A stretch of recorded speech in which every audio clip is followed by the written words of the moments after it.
ನನಗೂ ಕೂಡ ಮೊನ್ನೆ ನೋಟಿಸ್ ಬಂದಿತ್ತು. ನಾನು ನನ್ನ ತಮ್ಮ ಇಬ್ರು ಕೂಡ ಇದಕ್ಕೆ ಹೋಗ್ಬೇಕಾಗಿತ್ತು. ನಾನೊಂದು ಪ್ರಶ್ನೆ ಕೇಳಿ ವಾಪಸ್ ಅವ್ರಿಗೆ ಪತ್ರ ಬರೆದೆ. ಮೊನ್ನೆ ಹೋಗಿ ಡೆಲ್ಲಿಗೆ ಹೋಗಿದ್ದೆ, ನನಗೆ ಅಸೆಂಬ್ಲಿ ಸೆಷನ್ ನಡೀತಾ ಇದೆ, ನೀವು ಇದನ್ನ ಕೇಸ್ ಹಾಕಿದಿರಿ, FIR ಹಾಕಿದಿರಿ, ನೀವು FIR ಹಾಕಿರ್ಬೇಕಾದ್ರೆ ನನಗೆ ಇದು ನೋಟಿಸ್ ಕೊಟ್ಟಿದ್ರಿ, FIR ಕಾಪಿ ಕೊಡಿ ಅಂತ FIR ಕಾಪಿ ಕೊಡಿ ಅಂತ ಕೇಳ್ಬಿಟ್ಟು ನಾನು ಬಂದಿದ್ದೆ. ಕೆಲವೆಲ್ಲ ಆಶ್ಚರ್ಯ ಪಡ್ತಾರೆ, ಏನಯ್ಯ ನಿನ್ಗೆ ನೋಟಿಸ್ ಕೊಟ್ಟಿದ್ರೆ ಪ್ರೆಸ್ ಅವ್ರು ಕೇಳೋದು, ನೀನ್ FIR ಕಾಪಿ ಕೇಳು. ಇಲ್ಲ, ಮತ್ತೆ ಇನ್ ಯಾವ ದಾಖಲೆ ನಾನು ಅವ್ರಿಗೆ ಉತ್ತರ ಕೊಡ್ಲಿ, ಯಾಕೆ ಹಾಕಿದ್ದಾರೆ? ನಾನೊಬ್ಬ ಕಾಂಗ್ರೆಸ್ ಕಾರ್ಯಕರ್ತ, ನನ್ನ ಸ್ವಂತ ದುಡ್ಡನ್ನು ನಾನು ಯಾರು ಬೇಕಾದ್ರೂ ಕೊಡ್ತೀನಿ, ಕಾಂಗ್ರೆಸ್ಗೆ ಕೊಡ್ತೀನಿ, ಕಾಂಗ್ರೆಸ್ ಕಚೇರಿಗೆ ಕೊಡ್ತೀನಿ. ಈಗ ನಮ್ಮ MLAಗಳೆಲ್ಲ 25,000 ಅವ್ರು ಸಂಬಳ ಕೊಡ್ತಾ ಇದ್ದಾರೆ. ಇಲ್ಲಿ ಕೂತಿರೋರೆಲ್ಲ 25,000 ಸಂಬಳ, ಅವ್ರು ಕೊಡೋ ಸಂಬಳನ ಕೊಡ್ತಾ ಇದ್ದಾರೆ. ಇವ್ರಿಗೆಲ್ಲ ನಾನು ಯಾವ್ದೋ ಖರ್ಚು ಮಾಡಿದ್ರೆ ನೀನು ಎಲ್ಲ ಕೊಟ್ಬಿಟ್ಟಿದ್ಯ ಅಂತ ಇವ್ರಿಗೆಲ್ಲ ನೋಟಿಸ್ ಕೊಟ್ಟರೆ ಏನ್ ಹೇಳಕ್ಕೆ? ಇವ್ರು ಕೊಡದೆ ಇನ್ ಯಾರು BJP ಕೊಟ್ಟಾರೆ ನಮ್ಗೆ? ಇಲ್ಲ ಸಾವಿರ ಕೊಡ್ತಿರ್ಬೋದು, ಇಲ್ಲ ಕೊಡ್ತಾ ಇದ್ದಾರೆ, ಪ್ರತಿ ತಿಂಗಳು ಇವರೆಲ್ಲ ಕೊಡ್ತಾ ಇದ್ದಾರೆ. ಹಂಗೆ ನಾನು ಕೂಡ ಒಂದಷ್ಟು ದುಡ್ಡನ್ನ ಕೊಟ್ಟಿದ್ದೆ. ಅದಕ್ಕೆ ನಾನು ಲೆಕ್ಕ ಕೇಳ್ತಾ ಇದ್ದೀನಿ, ಅವ್ರಿಗೆ ಕೇಳ್ತಾ ಇದ್ದೀನಿ, ಯಾಕೆ ನೀವು ಹಾಕಿದ್ರಿ? ಹಂಗೆ ಇವತ್ತು ನಮ್ಮ ಹೋರಾಟ ನಡ್ಕೊಂಡು ಬಂತು. ಈಗ ನನ್ನ ಮೇಲೂ ಕೂಡ PMLA ಕೇಸ್ ಹಾಕಿ ನಾನು ಜೈಲ್ಗೆ ತಿಹಾರ್ ಜೈಲ್ ಕಳಿಸಿದ್ವಿ. ಏನಾಯ್ತಾ ಕೇಸು? ಸುಪ್ರೀಂ ಕೋರ್ಟ್ ಅಲ್ಲಿ DK ಶಿವಕುಮಾರ್ ಮೇಲೆ ಹಾಕಿರುವಂತ ಕೇಸು ಸರಿ ಇಲ್ಲ ಅಂತೇಳಿ ಸುಪ್ರೀಂ ಕೋರ್ಟ್ ಅವರು ಈಗಿರೋಂತ ಚೀಫ್ ಜಸ್ಟಿಸ್ ವಜಾ ಮಾಡಿದ್ರು. ನಾನು ಅದನ್ನ ಪ್ರಚಾರಕ್ಕೆ ಇನ್ನ ಬಿಡಕ್ ಹೋಗ್ಲಿಲ್ಲ, ನಾನು ವಜಾ ಮಾಡಿದ್ರು. ಸೊ ನನ್ನ ಮೇಲೆ ಇದ್ದಂತ PMLA ಕೇಸು ವಜಾ ಆಯ್ತು. ಹಂಗೆ ಇವತ್ತು ಸೋನಿಯಾ ಗಾಂಧಿ ಅವರ ಮೇಲಿದ್ದಂತ ಕೇಸು, ಪಾಪ ಅವರು ಬೇಲಲ್ಲಿ ಬಂದಿದ್ರು, ರಾಹುಲ್ ಗಾಂಧಿ ಅವರು ಬೇಲ್ ಬಂದಿದ್ರು, ಸುಳ್ಳು ಕೇಸು. ಈ ಕೋಲಾರಲ್ಲಿ ಪ್ರಚಾರ ಮಾಡಿದ್ರೆ, ಅಲ್ಲ ರೀ, ಭಾಷಣ ಮಾಡಿದ್ರೆ ಯಾರೋ ಒಬ್ಬರು ಕೇಸ್ ಹಾಕ್ಸಿದ್ಬಿಟ್ಟು ಪಾರ್ಲಿಮೆಂಟ್ ಸೀಟ್ ನಿಂದನೇ ವಜಾ ಮಾಡ್ಬಿಟ್ರಲ್ಲ. ಎಲ್ಲಾರು ಉಂಟೇನ್ರಿ ಈ ದೇಶದಲ್ಲಿ ಸಂವಿಧಾನ, ಈ ದೇಶದಲ್ಲಿ ನ್ಯಾಯಾಂಗ, ಈ ರೀತಿ ದುರುಪಯೋಗ? ಇವತ್ತು ಮತ್ತೆ ಅವರು ಪಾರ್ಲಿಮೆಂಟ್ ಬಂದು ಆ ಕೇಸು ಸ್ಟೇ ಸಿಕ್ಕಿ ಪಾರ್ಲಿಮೆಂಟ್ ಅಲ್ಲಿ ಆಯ್ಕೆ ಆಗಿ ಇವತ್ತು ಈ ದೇಶದ ವಿರೋಧ ಪಕ್ಷದ ನಾಯಕರಾಗಿ ಕೆಲಸ ಮಾಡ್ತಾ ಇದ್ದಾರೆ. ಇವತ್ತು ಮಹಾತ್ಮ ಗಾಂಧೀಜಿಯವರ ಪ್ರತಿಮೆ ಮುಂದೆ ನಾವೆಲ್ಲ ಕೂತಿದ್ದೇವೆ. ಮಹಾತ್ಮ ಗಾಂಧೀಜಿ ಪ್ರತಿಮೆಯಲ್ಲಿ ಕೂತಿದ್ದೇವೆ. ಮಹಾತ್ಮ ಗಾಂಧೀಜಿಯವರು ಈ ದೇಶದ ನಾಯಕತ್ವಕ್ಕೆ, ಈ ದೇಶದ ಸ್ವಾತಂತ್ರ್ಯಕ್ಕೆ, ಕಾಂಗ್ರೆಸ್ ಪಕ್ಷಕ್ಕೆ ಮುನ್ನುಡಿಗೆ ಇವತ್ತು ನಮ್ಗೆಲ್ಲ ಕೂಡ ಒಂದು ದೊಡ್ಡ ಶಕ್ತಿಯನ್ನು ಕೊಡಬೇಕು. ಆ ಪರಂಪರೆಯನ್ನ ಕಾಂಗ್ರೆಸ್ ಪಕ್ಷಕ್ಕೆ ಕೊಟ್ಟಿದ್ದಾರೆ. ನಾವೆಲ್ಲ ಗಾಂಧೀಜಿಯವರ ಮಕ್ಕಳು. ಗಾಂಧೀಜಿಯವರು ನಮ್ಗೆ ಕೊಟ್ಟಂತ ಆದರ್ಶಗಳು, ಅದರಲ್ಲಿ ನಾವು ಪಾಲನೆ ಮಾಡಿಕೊಂಡು ಇಡೀ ಕಾಂಗ್ರೆಸ್ ಪಕ್ಷದ ಎಲ್ಲ ಕಾರ್ಯಕರ್ತರು ನಾವೆಲ್ಲ ಕೆಲಸ ಮಾಡಿ ನಮ್ಗೆ ರಾಷ್ಟ್ರಧ್ವಜ ಕೊಟ್ಟಿದ್ದಾರೆ. ರಾಷ್ಟ್ರಧ್ವಜ ಈ ದೇಶಕ್ಕೆ ಕೊಟ್ಟಿದ್ದಾರೆ, ರಾಷ್ಟ್ರಗೀತೆ ಕೊಟ್ಟಿದ್ದಾರೆ, ಈ ದೇಶಕ್ಕೆ ಕೊಟ್ಟಿದ್ದಾರೆ. ಇದೆಲ್ಲ ಕೊಟ್ಟದ್ದು ಕಾಂಗ್ರೆಸ್ ಪಕ್ಷ. ಹಂಗೆ ಇವತ್ತು ನ್ಯಾಷನಲ್ ಹೆರಾಲ್ಡ್ ಕೂಡ ಈ ದೇಶದ ಆಸ್ತಿ. ದ್ವೇಷದ ರಾಜಕಾರಣ ಬಿಜೆಪಿಯ ಆಸ್ತಿ. ನ್ಯಾಷನಲ್ ಹೆರಾಲ್ಡ್ ದೇಶದ ಆಸ್ತಿ, ದ್ವೇಷದ ರಾಜಕಾರಣ ಬಿಜೆಪಿಯ ಆಸ್ತಿ.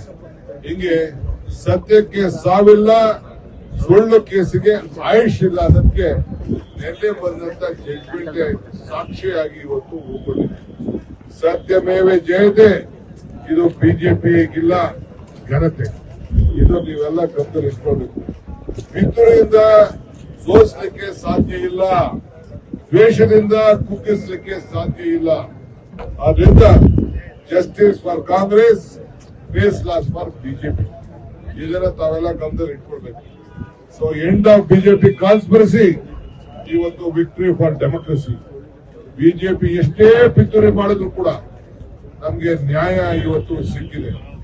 ಆದ್ರಿಂದ ಇವತ್ತು ನ್ಯಾಷನಲ್ ಹೆರಾಲ್ಡ್, ಯಂಗ್ ಇಂಡಿಯಾ, ಈ ದೇಶದ ಪ್ರಜಾಪ್ರಭುತ್ವವನ್ನು ತಂದುಕೊಟ್ಟಂತ ಭಾರತೀಯ ರಾಷ್ಟ್ರೀಯ ಕಾಂಗ್ರೆಸ್ ಪಕ್ಷದ ಆಸ್ತಿ. ಈ ಕೇಸನ್ನ ಪಿತೂರಿ ಮಾಡಿರುವುದು ಸೋನಿಯಾ ಗಾಂಧಿ, ರಾಹುಲ್ ಗಾಂಧಿ ಅವ್ರನ್ನ ಜೈಲ್ಗೆ ಹಾಕಬೇಕು ಅಂತ ಹೇಳಿ ಪ್ರಯತ್ನ ಮಾಡುದು. ಈ ದೇಶಕ್ಕೆ ನಾಯಕತ್ವ ರಾಹುಲ್ ಗಾಂಧಿ ಅವರು, ಸೋನಿಯಾ ಗಾಂಧಿ ಅವರು ಈ ದೇಶಕ್ಕೆ ಪ್ರಧಾನಮಂತ್ರಿ ಆಗ್ಬೋದಾಗಿದೆ. ಆದ್ರೆ ಈ ದೇಶದ ಒಬ್ಬ ಆರ್ಥಿಕ ತಜ್ಞ ಉಳ್ಕೊಳ್ಬೇಕು ಅನ್ನೋ ದೃಷ್ಟಿಯಿಂದ ಇವತ್ತು ಅವರು ಆ ತ್ಯಾಗವನ್ನೇ ಇಬ್ರು ಕೂಡ ಪ್ರಧಾನಮಂತ್ರಿ ಸ್ಥಾನನ ಸ್ವೀಕಾರ ಮಾಡಿದ್ದಾರೆ. ಈ ದೇಶದ ಐಕ್ಯತೆಗೆ, ಈ ದೇಶದ ಸಮಗ್ರತೆಗೆ, ಈ ದೇಶದ ಶಾಂತಿಗೆ ಇವತ್ತು ಇಂದಿರಾ ಗಾಂಧಿಯವರು ಕಾಂಗ್ರೆಸ್ ಪಕ್ಷದ ಅಧ್ಯಕ್ಷರಾಗಿದ್ದುಕೊಂಡು ತನ್ನ ಪ್ರಾಣವನ್ನ ತ್ಯಾಗ ಮಾಡಿದ್ರು. ರಾಜೀವ್ ಗಾಂಧಿ ಅವರು ಈ ದೇಶದ ಐಕ್ಯತೆಗೆ ತನ್ನ ಪ್ರಾಣವನ್ನ ತ್ಯಾಗ ಮಾಡಿದ್ರು. ಹಂಗೆ ಗಾಂಧೀಜಿ ಕುಟುಂಬ, ಸೋನಿಯಾ ಗಾಂಧಿ, ರಾಹುಲ್ ಗಾಂಧಿ ಅವರು ಈ ಪ್ರಧಾನಮಂತ್ರಿ ಸ್ಥಾನವನ್ನು ಕೂಡ ತ್ಯಾಗವನ್ನು ಮಾಡಿದ್ರು. ಅಂತ ಕುಟುಂಬದ ಸದಸ್ಯಗಳಾಗಿ ನಾವೆಲ್ಲ ಇವತ್ತು ಕೂತ್ಕೊಂಡು ಇವತ್ತು ಈ ದೇಶದ ರಕ್ಷಣೆಗೋಸ್ಕರ ನಾವು ಕಾಯ್ಕೊಂಡಿದ್ದೇವೆ. ಎಲ್ಲ ಸೂರ್ಯ ಉಗ್ತಾನೆ, ಸೂರ್ಯ ಮುಳುಗ್ತಾನೆ.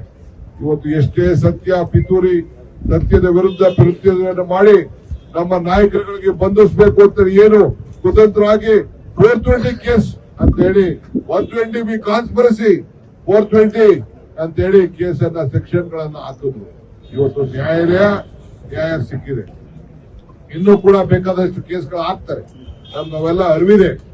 ಆದ್ರೂ ಕೂಡ ನಾವು ಹೋರಾಟಕ್ಕೆ ಬದ್ಧರಾಗಿದ್ದೇವೆ. ಅದಕ್ಕೋಸ್ಕರ ಇಡೀ ದೇಶಕ್ಕೆ ಒಂದು ದೊಡ್ಡ ಸಂದೇಶವನ್ನು ಕಳಿಸಬೇಕು ಅಂತ. ಈಗ ಮನ್ರೇಗಾ ವಿಚಾರದಲ್ಲಿ ನಾನೀಗ ಚರ್ಚೆ ಮಾಡಕ್ ಹೋಗುದಿಲ್ಲ. ಮತ್ತೆ ನಾವು ನಮ್ಮದೇ ಆದಂತ ಕಾರ್ಯಕ್ರಮವನ್ನು ರೂಪಿಸ್ತೇವೆ. ಗಾಂಧೀಜಿಯವರ ಹೆಸರಿನಲ್ಲಿ ಪ್ರತಿಯೊಬ್ಬ ಬಡವರಿಗೆ ಉದ್ಯೋಗ ಖಾತ್ರಿ ಕೊಡಬೇಕು ಅಂತೇಳಿ ಸೋನಿಯಾ ಗಾಂಧಿ ಅವರ ಮುಖಂಡತ್ವದಲ್ಲಿ ಏನು ಒಂದು ಕಾನೂನು ತೆಗೆದುಕೊಂಡು ಬಂದು ಅದನ್ನ ಹಳಸಾಕ್ಲಿಕ್ಕೆ ಒಂದು ಪ್ರಯತ್ನವನ್ನು ಮಾಡಿ ಸಮಾಧಿ ಮಾಡಲಿಕ್ಕೆ ಪ್ರಯತ್ನ ಆಗ್ತಾ ಇದೆ. ಅದ್ರ ಬಗ್ಗೆ ನಾವು ಪ್ರತ್ಯೇಕ ಚರ್ಚೆಯನ್ನು ನಾವು ಮಾಡಿ ಒಂದು ಹೊಸ ಕಾರ್ಯಕ್ರಮವನ್ನು ನಾವು ಬೇರೆ ರೂಪಿಸ್ತೇವೆ. ಈಗಿಲ್ಲ ನಾನು ಮಾತಾಡೋದಿಲ್ಲ. ಇಲ್ಲಿ ಏನಿದ್ರು National Herald, Young India, Sonia Gandhi, Rahul Gandhi, ಇಷ್ಟು ಮಾತ್ರ ಇದಕ್ಕೆ ನಾವು ಹೋಗ್ತಾ ಇದ್ದೀವಿ. ಪಾಪ ನಮ್ಮ ಸ್ಯಾಮ್ ಪಿಟ್ರೋಡ ಅವರೆಲ್ಲ ಹೊರಗಡೆ ದೇಶದಲ್ಲಿ ಇದ್ದು ಅವರು ಟ್ರಸ್ಟಿ ಆಗಿದ್ದಾರೆ. ಅವ್ರ ಮೇಲೆ ಕೇಸ್, ಈ ದೇಶಕ್ಕೆ ಬರಬಾರದು. ಅವ್ರು ಇವತ್ತು ನಮ್ಗೆಲ್ಲ ಫೋನ್ಗಳು ಮಾಡಿಕೊಂಡಿದ್ದೀರಿ. ಯಾರ ಕಾರಣ? ಸ್ಯಾಮ್ ಪಿಟ್ರೋಡ, ರಾಹುಲ್ ಗಾಂಧಿ ಅವರು ಕೊಟ್ಟಂತ ಸಲಹೆ ಮೇಲೆ ಇವತ್ತು ಒಂದು ದೊಡ್ಡ ಕ್ರಾಂತಿ ನಡೀತು. ಅಂತ ಮುಖಂಡಗಳನ್ನೆಲ್ಲ ಇವತ್ತು ನೀವೆಲ್ಲ ಇವತ್ತು ಬಿಜೆಪಿಯವರು ಇಂತ ಒಂದು ಷಡ್ಯಂತ್ರವನ್ನ ನೀವು ಮಾಡ್ತಾ ಇದ್ದೀರಿ. ಇದು ನಿಮ್ದು ಬಿಜೆಪಿ ಅಂದ್ರೆ ಬುಡೈ ಜನತಾ ಪಾರ್ಟಿ ಆಗ್ಬಿಟ್ಟಿದೆ. ಇದಕ್ಕೆ ದಯವಿಟ್ಟು ಇಲ್ಲಿಗೆ ಕೊನೆ ಆಗ್ಬೇಕು. ಸತ್ಯಕ್ಕೆ ಜಯ ಸಿಕ್ಕಿದೆ. ಈ ರಾಜ್ಯದ ಮುಖ್ಯಮಂತ್ರಿಯವರ ಮುಖಂಡತ್ವದಲ್ಲಿ ಇವತ್ತು ಗಾಂಧೀಜಿಯವರ ಪ್ರತಿಮೆ ಮುಂದೆ ನಾವು ಪ್ರತಿಮೆ ಮಾಡ್ತಾ ಇದ್ದೇವೆ. ಮುಂದಕ್ಕೆ ಅಸೆಂಬ್ಲಿಲಿ ನಾವು ಒಂದು ಸಂದೇಶವನ್ನು ನಾವು ಕಳಿಸಬೇಕಾಗಿದೆ. ಅದನ್ನ ಮುಂದಕ್ಕೆ ಒಳಗಡೆ ಹೋದ್ಮೇಲೆ ಏನಾಗ್ತದೆ ನೋಡೋಣ. ಅದಕ್ಕೆ ನಾವೆಲ್ಲ ಈ ಪ್ರತಿಭಟನೆಯನ್ನ ಸಾಂಕೇತಿಕವಾದ ಪ್ರತಿಭಟನೆ ಮಾಡ್ತೇವೆ. ತಾಲೂಕ್ ಮಟ್ಟದಲ್ಲಿ, ಜಿಲ್ಲಾ ಮಟ್ಟದಲ್ಲಿ, ಇದನ್ನೆಲ್ಲ ಕೂಡ ರಾಜ್ಯ ಮಟ್ಟದಲ್ಲಿ ಕೂಡ ಈ ಪ್ರತಿಭಟನೆ ಮುಂದುವರಿತದೆ. ನಾನೆಲ್ಲ ಶಾಸಕರುಗಳಿಗೆ ನಾನು ಇಲ್ಲಿ ಕರೆಯನ್ನ ಕೊಡ್ತಾ ಇದ್ದೇನೆ. ನಾವೆಲ್ಲ ಕೂಡ ನಮಗೆ ಆದೇಶ ಇದೆ. ಇಡೀ ದೇಶದ ಉದ್ದಗಲೂ ಕೂಡ ನಿಮ್ಮ ಕ್ಷೇತ್ರದಲ್ಲಿ, ನಿಮ್ಮ ಜಿಲ್ಲೆಯಲ್ಲಿ ಈ ಪ್ರತಿಭಟನೆ ಮುಂದುವರಿಬೇಕು. ರಾಹುಲ್ ಗಾಂಧಿ ಅವರಿಗೆ, ಸೋನಿಯಾ ಗಾಂಧಿ ಅವರಿಗೆ ಏನು ಕಿರುಕುಳವನ್ನು ಕೊಡ್ಲಿಕ್ಕೆ ಪ್ರಯತ್ನವನ್ನು ಮಾಡಿದ್ರು. ಇವತ್ತು ಆಸ್ಕರ್ ಫರ್ನಾಂಡಿಸ್, ಮೋತಿಲಾಲ್ ವೋರಾ ಇಲ್ಲ, ಅವರ ಆತ್ಮಕ್ಕೆ ಒಂದು ಶಾಂತಿ ಸಿಕ್ಕಿದೆ. ಅವರು ಕೂಡ ಇವತ್ತು ಕೇಸ್ ಹಾಕಿಸ್ಬೇಕು ಅಂತ ಹೇಳಿ ಅವ್ರ ಮೇಲೆ ಒಂದು ದೊಡ್ಡ ಕೇಸು ಕೂಡ ಹಾಕಿದ್ರು. ಭಗವಂತ ಇವತ್ತು ಅವ್ರನ್ನ ಕರ್ಕೊಂಡ. ಆದ್ರೂ ಕೂಡ ಇವತ್ತು ಅವರ ನ್ಯಾಯ ಸಿಕ್ಕಿದ್ರಿಂದ ಅವ್ರಿಗೂ ಕೂಡ ಅವರ ಆತ್ಮಕ್ಕೆ ಶಾಂತಿ ಸಿಕ್ಕಿದೆ. ನಾವೆಲ್ಲ ಕೈ ಜೋಡಿಸೋಣ. ಬಲವನ್ನ ಕೈಯನ್ನ ರಾಹುಲ್ ಗಾಂಧಿ ಅವರ, ಸೋನಿಯಾ ಗಾಂಧಿ ಅವರ ಕೈಯನ್ನ ಬಲಪಡಿಸ್ಕೋಣ. ಇಡೀ ದೇಶ ಅವರ ಜೊತೆಯಲ್ಲಿದೆ, ನ್ಯಾಯ ಇದೆ. ನಾವೆಲ್ಲ ಗಾಂಧಿವಾದಿಗಳು. ಗಾಂಧಿ ಹೇಳ್ಕೊಟ್ಟಂತ ತತ್ವ, ಮಾರ್ಗದರ್ಶನ, ಅಹಿಂಸೆಯಲ್ಲಿ ನಾವೆಲ್ಲ ಬದುಕೋಣ ಅನ್ನೋ ಮಾತನ್ನ ಹೇಳಿ ಇವತ್ತು ಮತ್ತೆ ನಾವೆಲ್ಲ ಹೆಚ್ಚಿನ ಸಂಖ್ಯೆಯಲ್ಲಿ ನಮ್ಮ ಶಾಸಕರು, ಅಸೆಂಬ್ಲಿ ಬೇಡ, ನಮ್ಗೆ ಕ್ವಶನ್ ಬೇಡ, ಉತ್ತರ ಬೇಡ, ನಮ್ಗೆ ನ್ಯಾಯ ಬೇಕು ಅಂತೇಳಿ ಇವತ್ತು ಬಂದು ಇಲ್ಲಿ ಕೂತ್ಕೊಂಡು ಪ್ರತಿಭಟನೆಯನ್ನ ಗಾಂಧೀಜಿಯವರ ಪ್ರತಿಮೆಯಲ್ಲಿ, ಗಾಂಧೀಜಿಯವರು ಈ ದೇಶದ ನಾಯಕತ್ವವನ್ನು ವಹಿಸಂತ ಜಾಗದಲ್ಲಿ, ಈ ಬೆಳಗಾಂನಲ್ಲಿ ಈ ಪ್ರತಿಭಟನೆ ಮಾಡುವಂತ ಒಂದು ಭಾಗ್ಯ ನಮ್ಗೆ ಸಿಕ್ತಲ್ಲ. ಇದೇ ನನ್ನ ಭಾಗ್ಯ, ನಮ್ಮ ಭಾಗ್ಯ, ನಮ್ಮ ಭಾಗ್ಯ ಅಂತೇಳಿ ಭಾವಿಸಿದ್ದೇನೆ.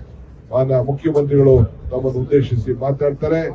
ಜೈ ಹಿಂದ್, ಜೈ ಭಾರತ, ಜೈ ನ್ಯಾಷನಲ್ ಹೆರಾಲ್ಡ್, ಜೈ ಯಂಗ್ ಇಂಡಿಯಾ. ಘೋಷಣೆ